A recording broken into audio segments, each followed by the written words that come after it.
పూజ్య గురుదేవులు శ్రీ సామవేదం షణ్ముఖ శర్మ గారి పాదములకు నమస్కరిస్తూ దంపతులు ఇరువురికి కూడా పాదాభివందనాలు సమర్పించుకుంటూ పూజ్య గురుదేవుల యొక్క పుట్టినరోజు సందర్భంగా వారికి భగవంతుడు సకల అన్ని విధాల ఆయురారోగ్యాలతో వర్ధిల్లాలని కోరుకుంటున్నాను. సనాతన ధర్మ సంరక్షణార్థం మనందరి మధ్యలోకి వచ్చిన గొప్ప వ్యక్తి ఆయన గురుదేవులు.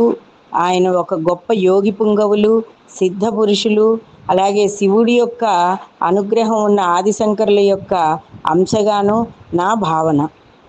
ఏది ఏమైనప్పటికీ కూడా జీవిత పరమార్థాలని తెలుపుతున్నారు.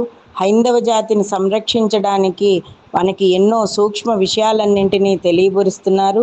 నొప్పించక తానవ్వక అన్నట్టు ఆయన చెప్పే ప్రతి ఉపన్యాసంలోనూ కూడా భగవంతుడి యొక్క తత్వాన్ని, జీవిత పారమార్థిక విలువలను, అలాగే మన హైందవ జాతి ధర్మాన్ని సంరక్షించుకోవడం, బ్రతుకులు సరి అయిన పద్ధతిలో నడుచుకునే విధంగా, క్రమశిక్షణతో నడుచుకునే విధంగా మనకి ఉపన్యాసాలు ఇవ్వడం, ఎప్పుడు ఎక్కడైనా సరే ఉన్నది ఉన్నట్టుగా ఒదిగితూ చక్కగా శాస్త్ర విషయాలన్నింటినీ తెలియపరచడం.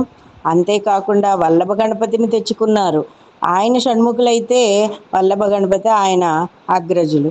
అటువంటి వల్లభ గణపతి యొక్క అనుగ్రహం మనందరికీ ఉండాలని, ఒకటా రెండా ధార్మిక కార్యక్రమాల విషయంలో కూడా అన్ని పద్ధతులు కూడా పాటిస్తూ చేయడం, ఇవన్నీ కూడా అందరికీ సాధ్యం కాదండి.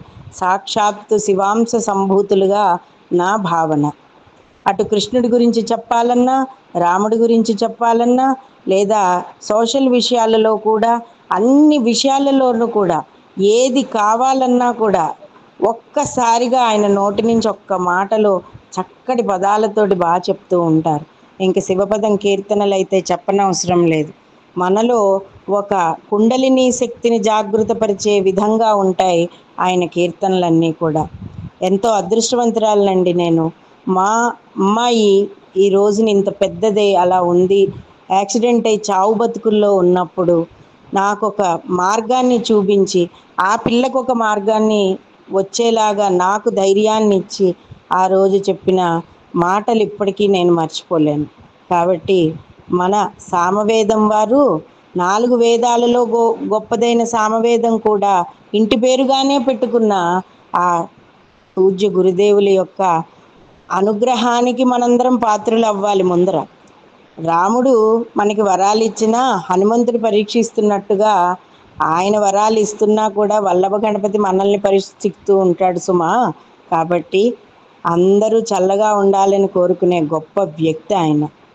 సనాతన ధర్మ పరిరక్షణార్థం వచ్చిన ఆది శంకరుల అంశగా భావన చేస్తూ వారి పాదాలకు మరొక్కసారి నేను నమస్కారం చేసుకుంటున్నాను. దంపతులు ఇరువురికి కూడా ప్రణామాలు అర్పించుకుంటున్నాను. స్వస్తి.